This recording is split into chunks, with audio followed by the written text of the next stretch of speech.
네, 오늘 말씀은 출애굽기 51탄, 제목은 지옥 가는 믿음.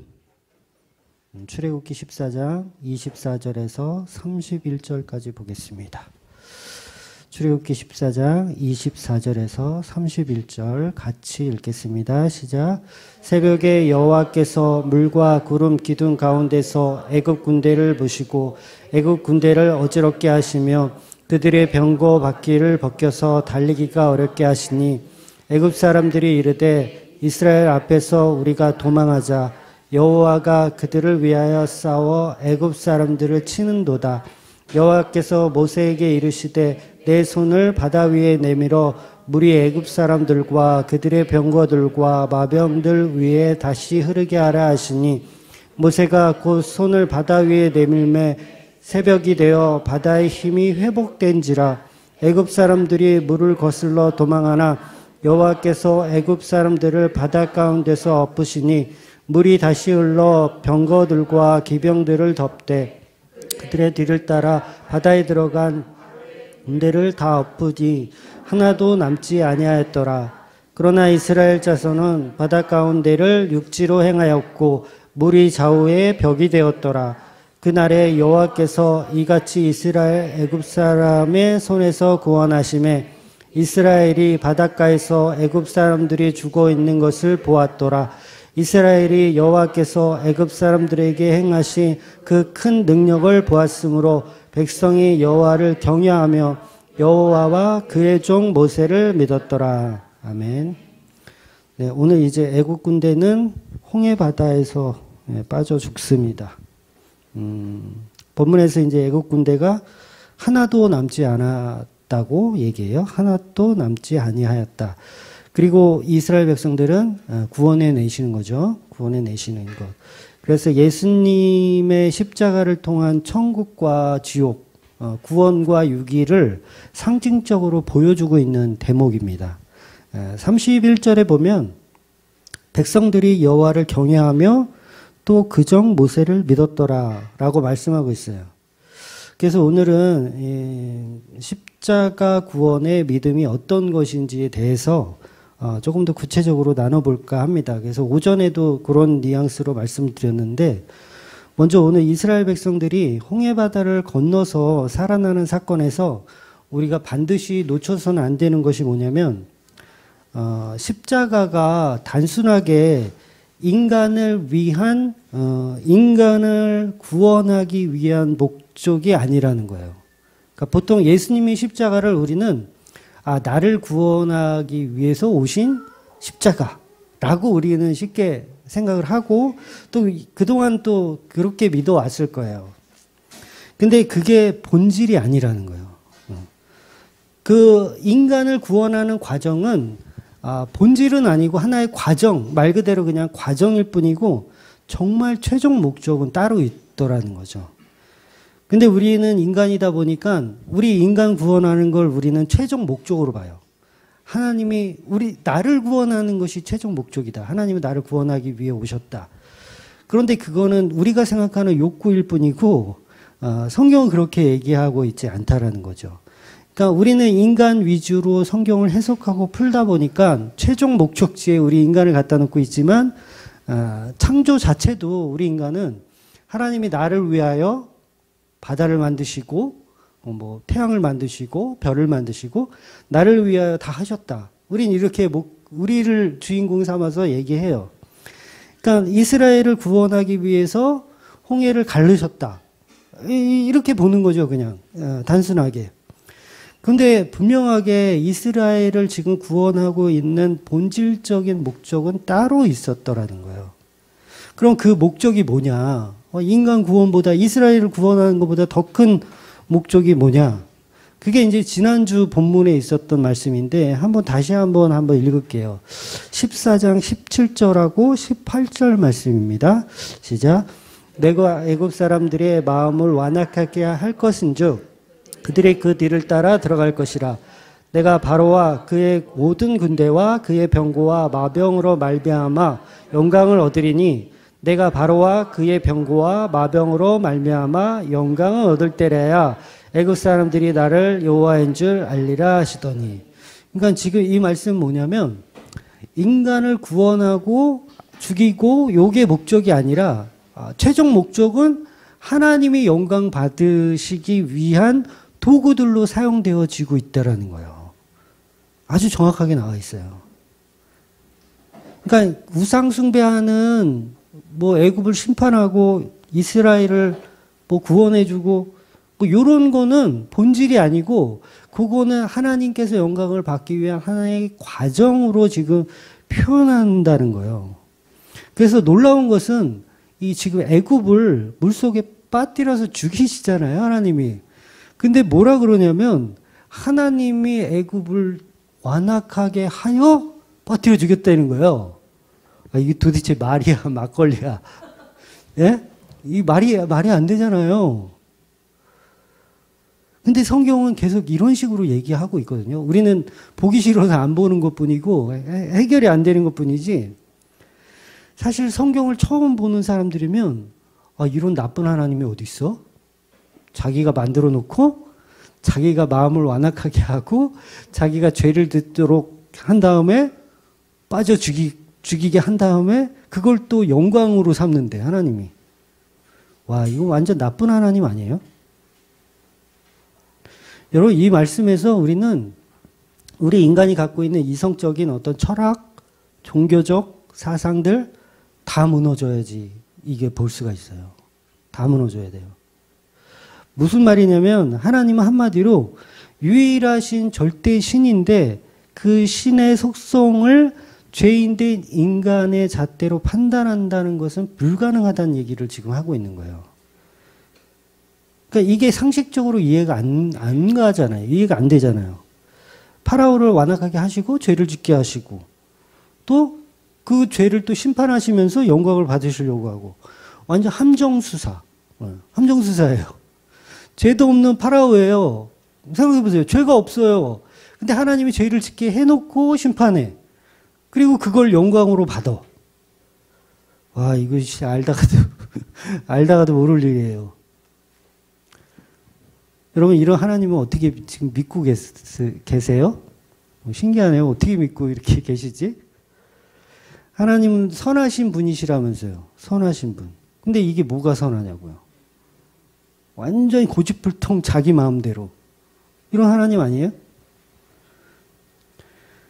그래서 여러분, 우리가 성경을 보는 시선을 우리의 잣대로 봐서는 안 되고 이걸 다 뜯어 고쳐야 돼요.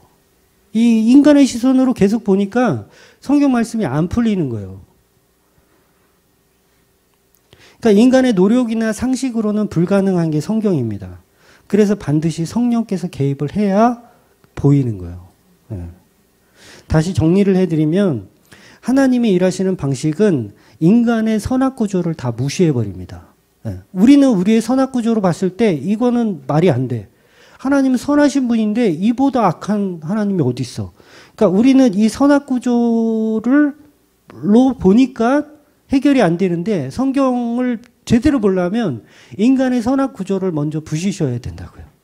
먼저 부셔야 돼요. 다 무시하셔야 돼요. 그러니까 선악구조 자체가 우리에게는 표준이지만 우리는 그걸 표준이라고 생각해요. 이게 맞지라고 생각하지만 하나님은 다른 차원의 표준을 갖고 계세요. 우리하고 다른 거예요. 내가 생각하는 표준은 이건데 하나님이 생각하는 표준은 그렇지 않다라는 거죠. 인간은 죄인이기 때문에 절대 하나님의 차원의 표준을 읽어내지 못하는 거예요. 죄인이기 때문에 읽어내지 못하는 거예요. 그래서 한 명도 자기 믿음으로 구원을 얻을 수 있는 사람이 없는 거죠. 그렇다면 이유가 어찌됐든 죽이고 살리시는 이유에 대해서 우리가 착각하지 말아야 할 것은 구원을 하고 안 하고는 하나님 입장에서는 별로 중요한 게 아닌 거예요. 우리는 되게 중요하잖아요. 내가 구원 받는 것이 중요하잖아요. 안 받으면 무슨 소용이 있어. 내가 구원 받는 게 제일 중요해. 근데 하나님 입장에서 절대적 주권으로 보면 하나님이 구원하고 안 하고는 하나님한테는 별로 중요하지 않다고요. 이게 지금 표준이 다르기 때문에 해석이 안 되는 거예요. 표준이 다르기 때문에. 그래서 예수님이 나를 구원하기 위해서 십자가를 지셨다는 말보다는 예수님은 하나님의 영광을 위해서 십자가를 지신 것이 더 정확한 복음이라는 거예요. 더 정확한. 다시 말해서 저와 여러분을 구원하기 위한 목적으로 예수님이 이 땅에 오셔서 십자가를 지신 것이 아니고 우리를 구원하시는 것은 그저 하나님의 영광을 위해서 하나의 도구 삼아 하셨던 거라는 거예요. 그럼 점점 이제 그럼 우리는 뭐냐? 우리는 엑스트라냐? 뭐 이렇게 미궁에 빠지죠. 그러니까 예수님이 이 땅에 오신 이유는 처음부터 인간의 구원의 목적의 최우선이 아니고 너무 슬퍼요. 그죠? 너무 슬퍼요. 근데 그게 피조물의 자리예요. 너무 슬프지만 그게 피조물의 자리예요. 오늘 교회 나온 지 얼마 안 되신 분이 그런 질문을 하셨어요. 목사님 설교를 이게 몇 편 들었는데 들으면 들을수록 이 속에서 화가 난다. 울분이 난다. 그리고 약간 우울해진 것 같기도 하다. 이게 왜 그러냐? 저한테 질문하셨어요. 그래서 아주 정확하게 가고 계시다. 왜? 인간은 그동안 신이라고 생각하면서 산다. 집사님은 2주 동안 교회를 안 다니면서 계속 내가 신인 줄 알고 살아왔었다. 근데 복음이 들어오는 순간 그 신의 자리에서 끌어내리고 피조물의 자리에 앉혀놓으려고 성령님께서 하시니 당연히 기분 나쁘지. 당연히 우라통이 터지고 화가 나고 우울증이 생기지. 나 신 아니었네? 나는 피조물이었네? 이걸 계속 십자가로 부시니까 화가 나신다는 그런 질문을 하시더라고요. 지극히 당연한 겁니다. 그래서 처음부터 인간은 인간을 구원할 목적이 아니었기 때문에 너무 슬프지만 그 자리가 맞는 거예요. 왜? 그 자리가 피조물의 자리이기 때문에 그래요. 그래서 피조물의 자리에 우리가 있을 때 그게 하나님께 영광이 되는 거예요. 왜? 하나님은 천지를 창조하신 분이고 우리를 만드신 분인데 만든 그 피조물들이 막 잘났다고 설치는 것이 아니라 내가 만든 그 자리에 그대로 있을 때가 가장 영광스러운 거예요. 무언가를 만들어 보세요. 내가 만든 의도대로 있어야 그게 진짜 피조물이죠. 만들어 놨더니 막 이렇게 설치고 다녀. 코로나19처럼 막 이렇게 설치고 다녀. 그 영광이 안 되는 거죠. 그래서 나를 큰 대접으로 만드시든 간장 종지로 만드시든 아니면 진짜 막말로 개밥그릇으로 만드시든 피조물은 그냥 그 피조물의 자리에서 감사함으로 살아가는 게 맞습니다. 근데 우울할 수밖에 없죠. 너는 개밥그릇이야. 너는 개밥그릇으로 쓰여져야 돼. 라고 복음이 나한테 그렇게 자꾸 얘기하면 아닌데 나는 좀 우월한 존재인데 나는 신의 자리에 있어야 되는데 그런데 자꾸 개밥그릇이라고 하니까 기분 나쁠 수밖에 없죠. 우울할 수밖에 없는 거예요. 근데 우리가 그 개밥그릇 자리에 있을 때가 가장 하나님께 영광이 되는 자리라는 거예요. 그래서 그걸 십자가로 계속 부시고 계신 겁니다. 다시 한번 말씀드리지만 지금 본문에서 하나님은 애국 군대를 수장시킴으로 인해서 하나님이 영광을 얻겠다고 하는 거예요. 그럼 애굽은 억울하잖아요. 애굽도 피조물인데 애굽도 하나님 피조물 맞잖아요. 아닌가요? 애굽 군대도 다 하나님 피조물이에요. 근데 하나님이 그들을 바닷속에 빠뜨려 죽임으로 인해서 그 영광을 하나님이 받으시더라는 거예요. 여러분 근데 여기에 굉장히 놀라운 의미가 들어있는데 그러니까 제 설교를 이렇게 유출해 보면 결국은 애굽은 그 홍해바다에 빠져 죽는 것으로 하나님께 영광을 돌린다. 맞아요, 틀려요? 맞는 거예요. 그게 맞는 거예요. 애굽 군대는 홍해바다에 빠져 죽음으로 인해서 하나님께 영광을 돌리는 거예요. 이게 구약의 제사가 다 이 개념입니다. 구약의 제사가 다 피로 죽는 개념이거든요. 피로 죽는 개념. 하나님이 죽음을 보시면서 영광을 받으세요. 우리 상식으로는 이해가 안 가는데 애굽 군대가 홍해바다에 빠져 죽음으로 인해서 하나님의 영광이 받으시는 이 개념을 제사에 다 집어넣으셨다고요. 그러니까 어린 양을 잡거나 소를 잡거나 걔네들이 무슨 죄가 있어. 그럼 소가 그럴 거예요. 양이 죽으면서 그럴 거예요. 나는 하나님 피조물 아니에요? 나는 왜 죽이시는 거예요? 나 만들어 놓으셔놓고 또 죽여놓고 또 이걸 또 하나님께 영광이라고 하고 나는 뭐예요? 네, 그렇잖아요. 근데 미안하지만 피조물은 그 자리에 있어야 되는 거예요. 그 자리에서 죽어야 되는 겁니다. 그게 피조물의 자리예요. 그때 비로소 하나님의 영광을 받으시는 겁니다. 그게 십자가를 설명하고 있는 거예요. 도대체 인간 측에서 보면 선하심이 전혀 없는 잔인한 하나님이에요. 그런데 이렇게 잔인하게 표현이 되는 이유가 다 십자가 때문입니다. 애굽 군대를 홍해바다에 빠뜨려 죽이시는 이유가 뭐냐면 십자가 때문이에요. 십자가를 설명하시기 위해서 빠져 죽게 하시는 거예요. 자기 아들, 사실 하나님 자신이죠. 하나님 자신이 십자가에 내어주심으로 인해서 죽어서 뭐예요? 영광이 되는 거잖아요. 그러니까 요 개념이 여기서 이제 딱 이게 일깨워줘야 되는데 홍해 바다에서 빠져 죽는 애굽 군대를 우리는 억울하다, 불쌍하다 이렇게만 볼 것이 아니라 창조주 하나님께서도 그렇게 죽으셨다고요. 이 개념이 이해되셔야 돼요. 창조주 하나님도 홍해 바다에 빠져 죽었다고요. 죄도 하나도 없는 그 하나님이. 그거를 우리한테 일깨워 주려고 이 사건이 있는 거예요. 그러면 복음을 아는 성도들은 홍해 바다에 죽는 이 애굽 군대들을 불쌍히 여길 것이 아니라 그들은 피조물의 자리에 당연히 있는 것이고 그런 피조물의 자리를 하나님의 보좌를 버리시고 그 피조물의 자리에 오셔서 십자가에 달려 죽으셨다고요. 이게 여러분 영광이 돼야 되는 거예요.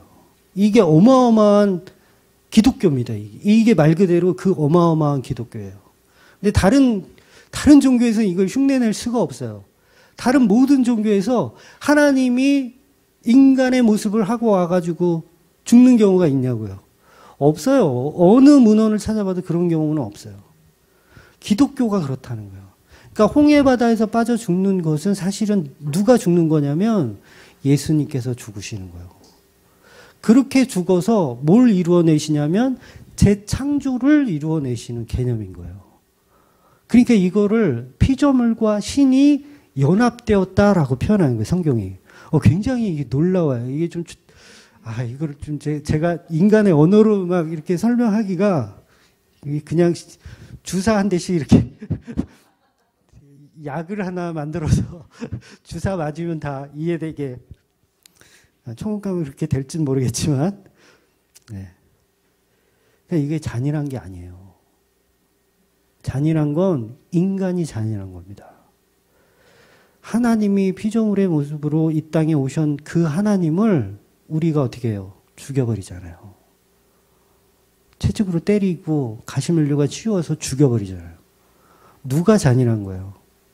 홍해바다 이 사건에 애국 군대가 죽는 걸 보면서 하나님 이렇게 잔인한 하나님이셨어요? 이렇게 따질 일이 아니라니까요. 지금 주객이 바뀌어 있어요. 그래서 이렇게 진리는 인간 측에서 이해하고 납득하고 믿을 수 있는 수준이 아니에요. 절대 이거는 도월 뭐 그런 사람들 절대 이해 못합니다. 무슨 얘기인지. 그러니까 선악과 먹은 인간은 절대로 하나님 마음을 같이 할 수가 없어요. 성령께서 그 마음을 주셔야지 하나님과 같은 마음을 품지 절대 우리는 딴 생각합니다. 애굽이 너무 억울한 것 같아. 하나님 선하신 하나님 아닌 것 같아. 막 여기서 이제 헤어나오지 못하는 거예요. 그러다가 이게 안 되니까 기독교를 믿는 하나님은 이거는 나쁜 하나님이다. 그리고 이제 떠나는 거죠. 그래서 홍해바다 사건은 생명에 관한 이야기, 죽음, 피에 관한 이야기, 결론적으로 십자가 이야기를 담고 있는 거예요. 지금 애국 군대를 죽이시고 이스라엘을 살리겠다는 이 모든 과정은 전부 십자가의 피를 통해서 받으시는 하나님의 영광의 역사를 설명하고 계신 겁니다. 그래서 이 출애굽 사건이 하나님께 영광인 거예요. 왜? 십자가를 담고 있으니까. 그렇게 하나님은 인간의 선화 구조를 다 무시해버리고 하나님 마음대로 하시는 거예요. 인간의 선악 구조를 다 무시하고 하나님 마음대로 하시는 거예요. 그렇게 우리에게 십자가를 표현하고 계신 겁니다. 그래서 성도만 이해할 수 있도록 그렇게 표현하고 계신 겁니다. 십자가 자체는 하나님이 받으시는 유일한 영광. 하나님은 그 어떤 것으로도 영광을 안 받으세요. 우리가 아무리 막 여기서 춤을 추고 노래하고 이제 나중에 보면 막 미리암이 속어로 막 이렇게 막 춤추면서 막 노래하거든요. 그거 하나님 영광 받으실 것 같죠? 그런 걸로 하나님 영광 받으시지 않으세요. 십자가로만 영광을 받으세요. 그래서 내가 예수님의 그 십자가 피가 믿어진다면 그것은 성령님의 은혜임을 아셔야 됩니다. 성령님의 은혜.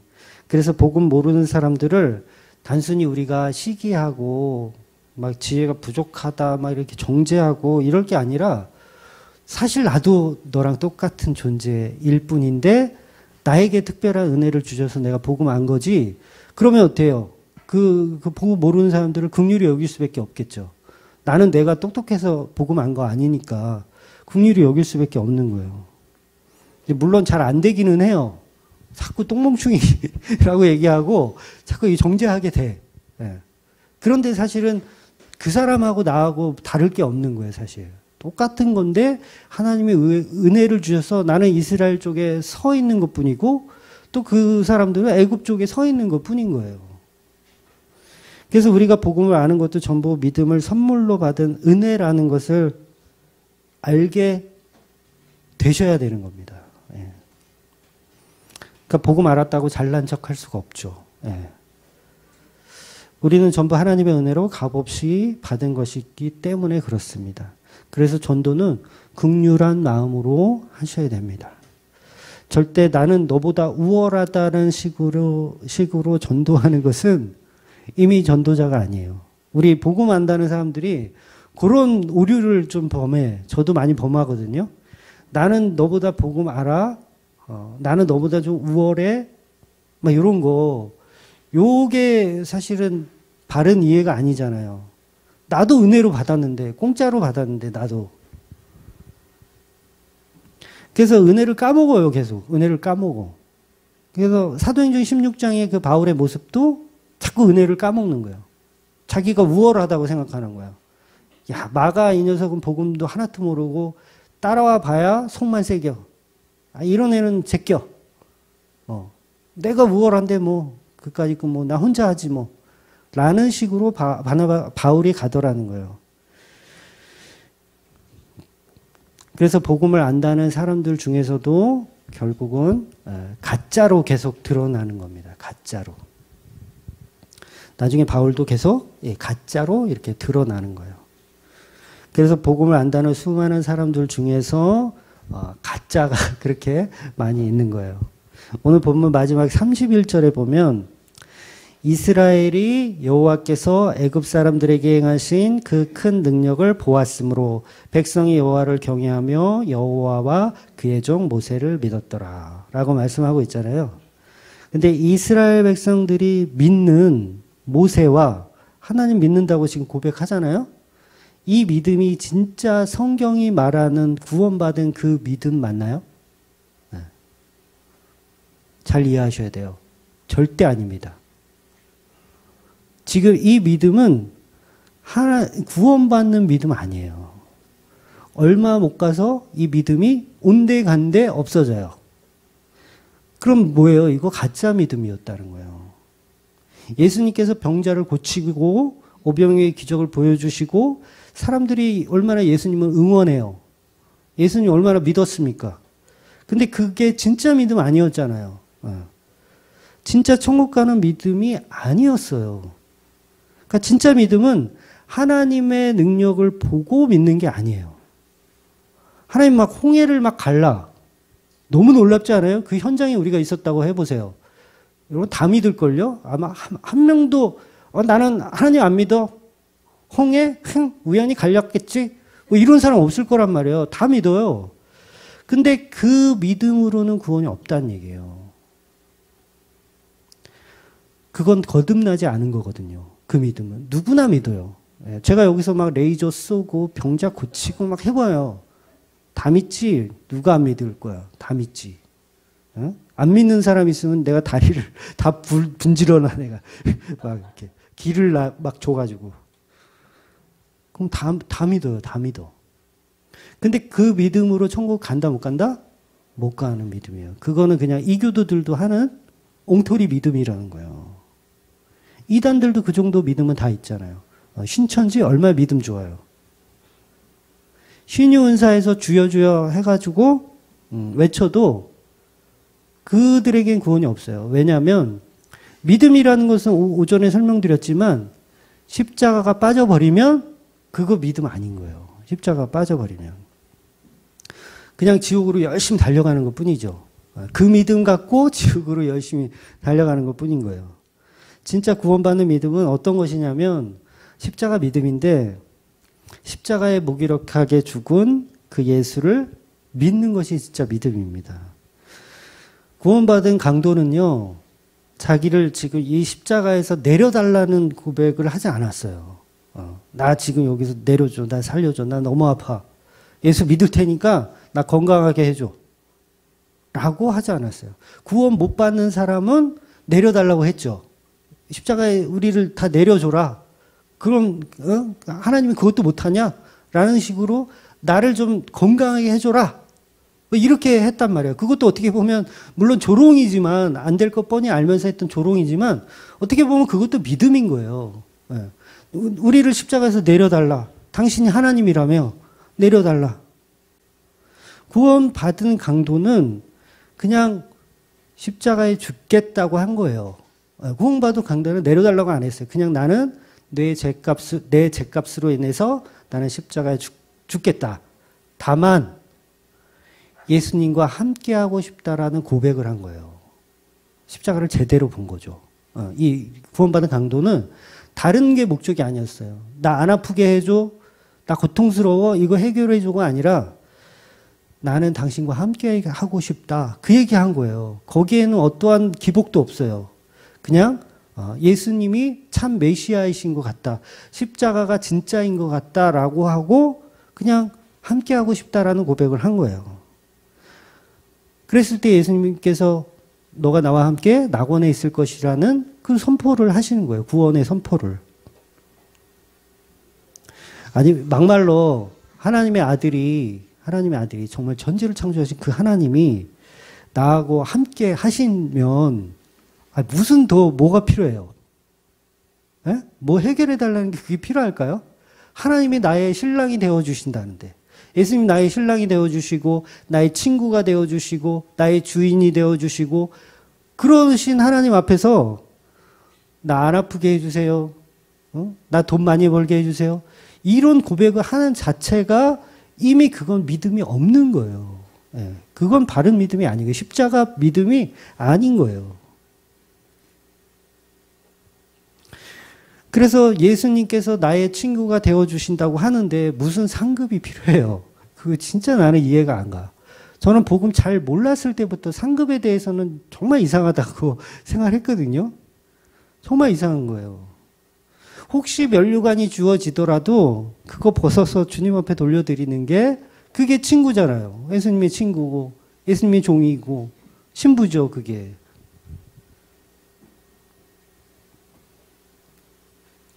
십자가에 죽어가는 그 예수가 진짜 메시아라는 것을 믿는 것이 믿음입니다. 그때 십자가가 결국 그 강도의 믿음이 되는 거예요. 그 십자가 강도의 믿음. 그러니까 강도는 십자가를 믿은 거죠. 십자가를 믿은 거. 다른 강도는 십자가를 안 믿었어요. 조롱했어요.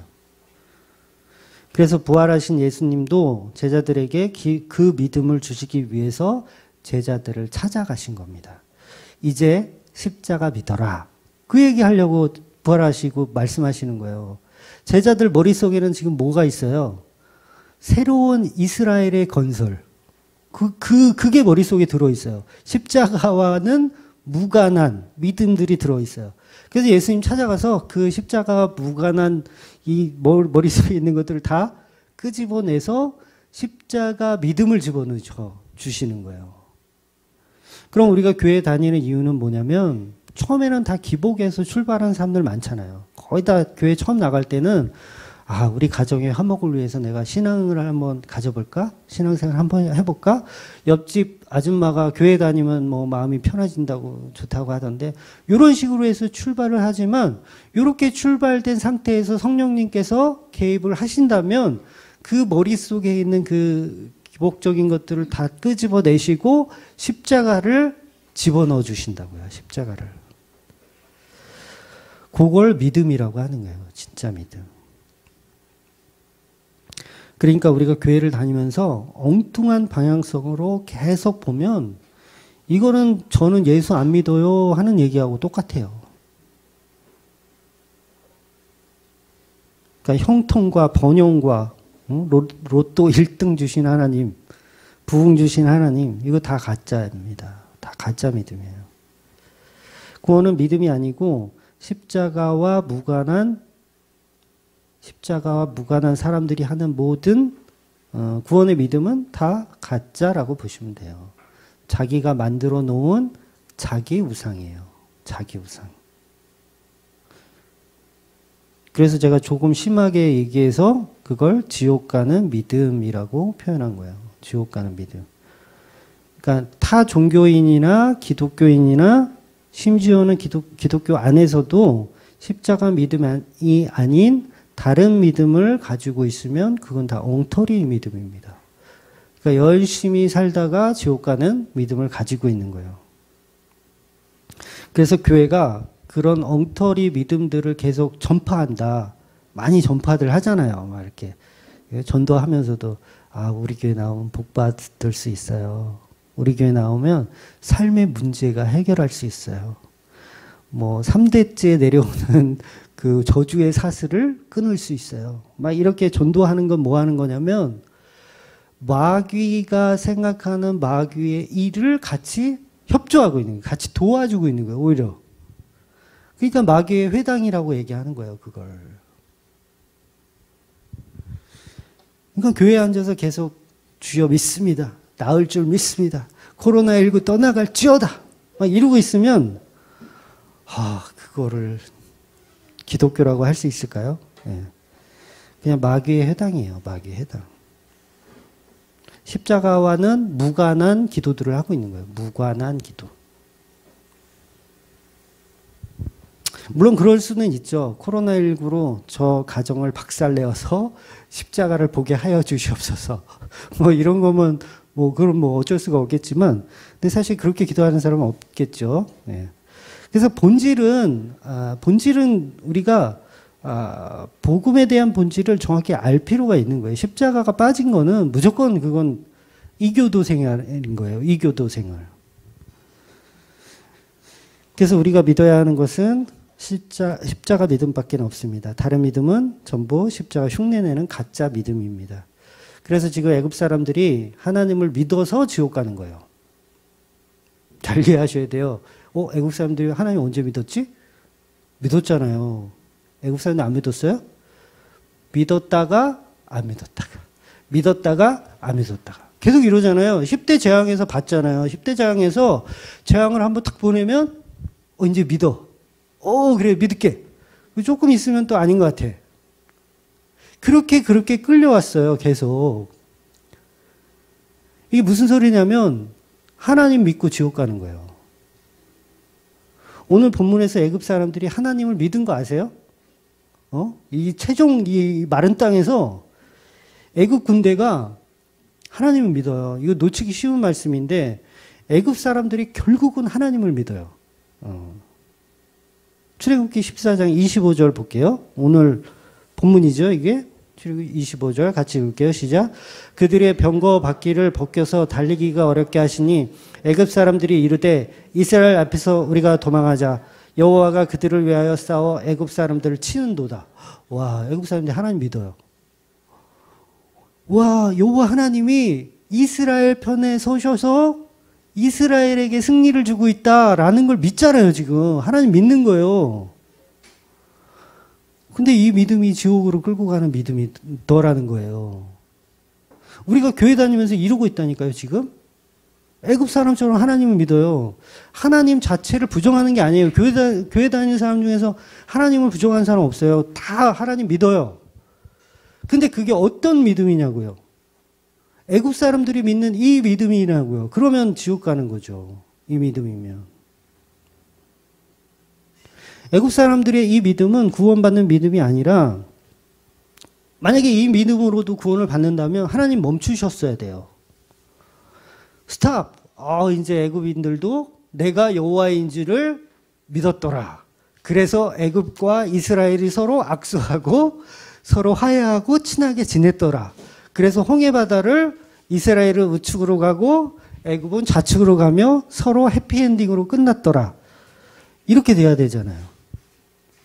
누이 좋고 매부 좋고 얼마나 좋아요. 근데 그 믿음으로는 구원이 없다라는 것을 하나님이 선포해 버리시는 거예요. 왜? 인간들한테는 그 정도 믿음은 다 있거든요. 보여주면 다 믿어요. 지금 봤잖아요. 외국 군대는. 이스라엘을 위해서 싸우시는 여호와 하나님을 봤어요. 근데 그 믿음 가지고는 구원을 얻을 수가 없다라는 거죠. 그래서 우리가 교회를 다니면서도 신앙한다고 하면서도 이 엉터리 믿음을 철석같이 천국 가는 믿음이라고 착각하고 있는 거예요. 그래서 교회 안에 그렇게 지옥 가는 사람들이 많을 거예요. 네. 그래서 하나님이 오늘 본문에 말씀하고 싶은 믿음의 개념은 인간들이 생각하는 그런 믿음이 아니고 오직 십자가를 통한 그 구원의 개념, 그 십자가의 믿음을 표현하고 있는 것입니다.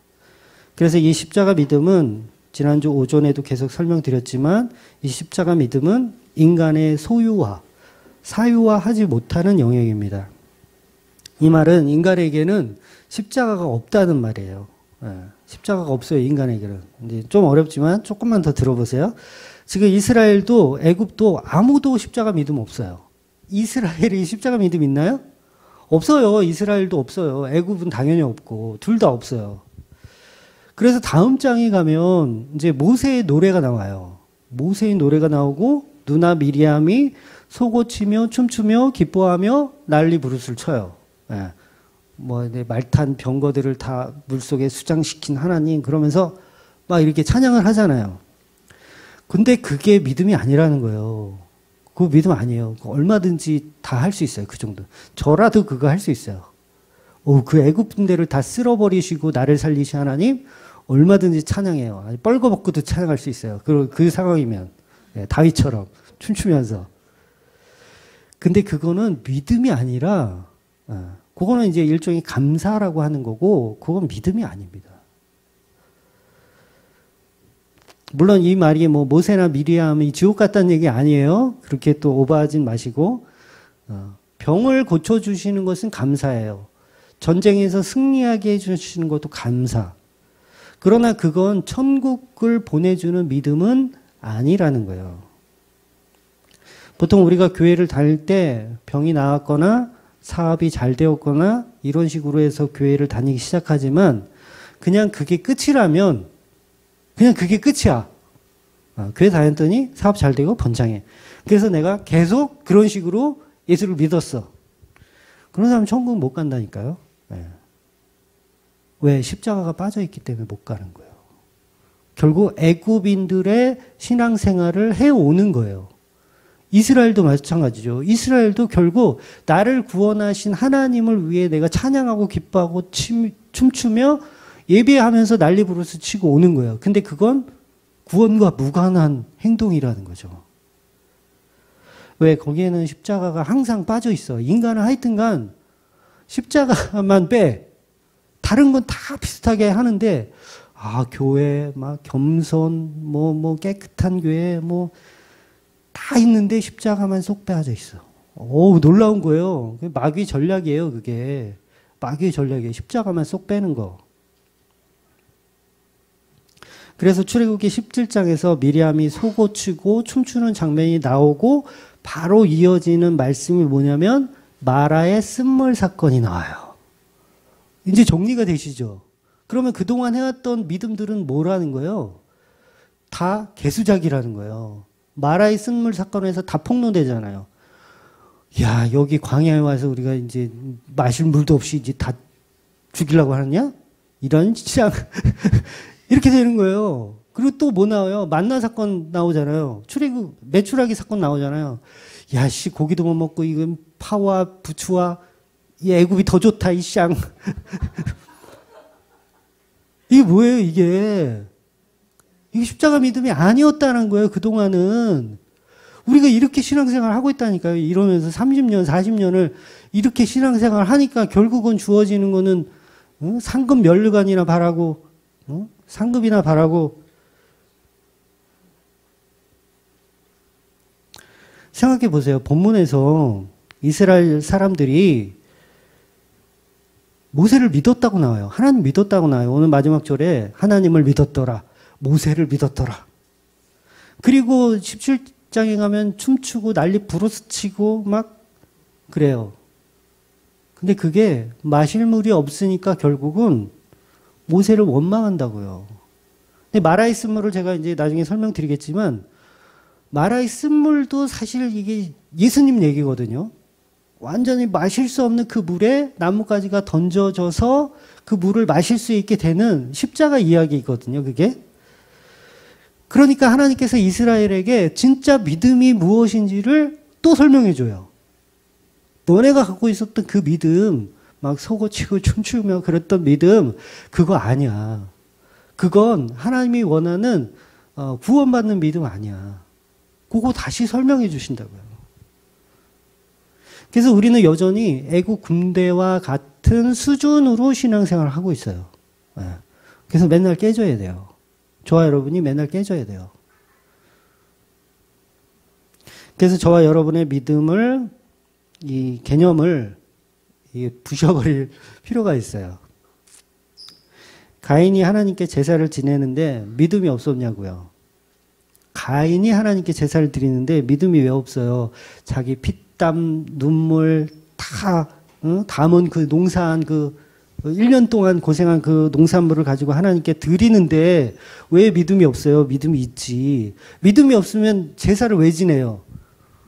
동생 아벨 하는 거 보면, 아벨이 만약에 하면, 저 무슨, 뭐 하냐, 쟤? 아무것도 없는 거에다가, 왜 헛질을 하냐? 이러겠죠. 근데 가인은 믿음이 있었기 때문에 하나님께 제사를 드렸다라는 거예요. 근데 가인의 제사에서 뭐가 빠졌어요? 십자가가 빠져 있잖아요. 그거 설명하는 거예요. 십자가가 빠진 제사는 소용없다라는 거 얘기하는 거예요. 인간들이 믿음이 있다고 전부 들고 와요. 예배당에 들고 와. 뭐 헌금하고 봉사하고 이러면서 들고 와요. 근데 몽땅 그게 소용이 없는 거예요. 십자가가 아니면 소용이 없는 거예요.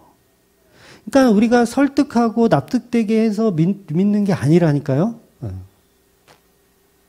그러니까 기복주의든 성화주의든 다 마찬가지입니다. 흔히 교회에서 이제 안수 집사님들 직분 줄 때, 뭐 장로도 마찬가지고 직분 줄 때 두세 가지 행위를 보잖아요. 뭐 11조라든가 주일 성수라든가 뭐 한 가지 이상 봉사, 뭐 새벽 기도 뭐 이런 거를 보는데, 그럼 저는 그런 교회를 이제 막 욕하죠. 직분을 주는데 그게 무슨 근거가 되느냐. 믿음의 근거는 그런 거 아니다. 그런 말을 할 수밖에 없는 이유가 결국 그건 가인의 재물을 얼마나 잘 드리냐를 기준 삼고 싶다는 얘기거든요, 결국은. 그러니까 저는 까죠. 그런 걸 보면 까. 그게 무슨 소용이 있느냐. 정말 그 사람이 예수 그리스도의 십자가 복음을 믿으면 장로든 뭐 권사든 주면 되는 거고.